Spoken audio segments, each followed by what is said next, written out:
Донушка! Донушка! Донушка! Ой, где ж прячется?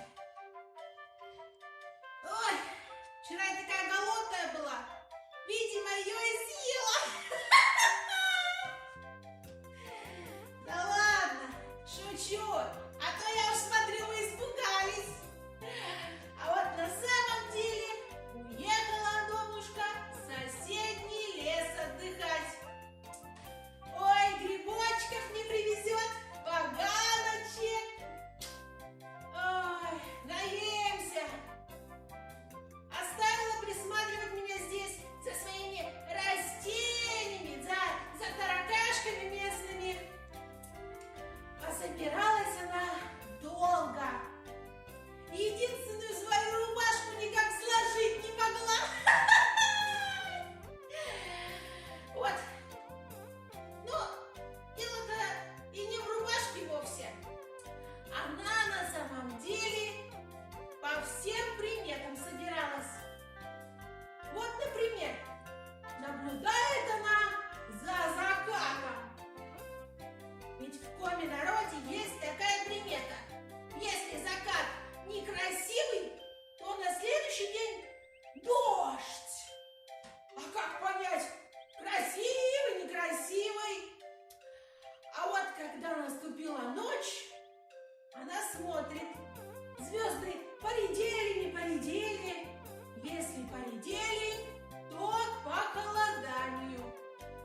Вот когда она всю погоду проверила, собралась как следует, смотрю, хлебушек складывает. Я говорю, ну неужто в дороге проголодаешься? Ладно, это я люблю покушать, а ты-то крошки, одну крошку ешь. Она говорит, хлеб в дороге всегда товарищ.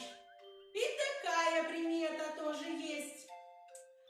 А еще вспомните, вот у нее волосы такие кудрявые, большие, да? И она с собой расческу не взяла. Я говорю, неужто ты будешь лохматая ходить?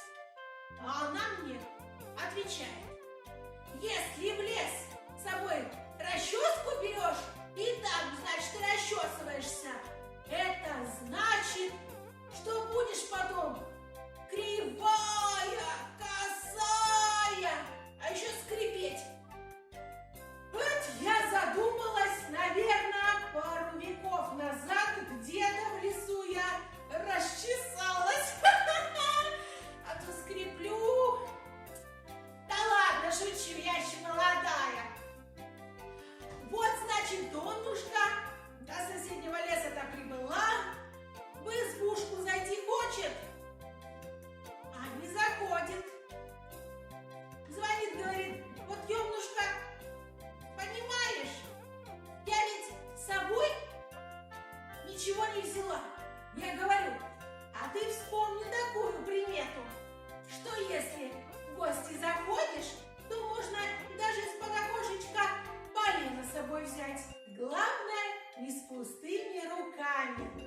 Вот такие вот приметы у коми-народа были. А соблюдать их или нет, это уже ваше дело.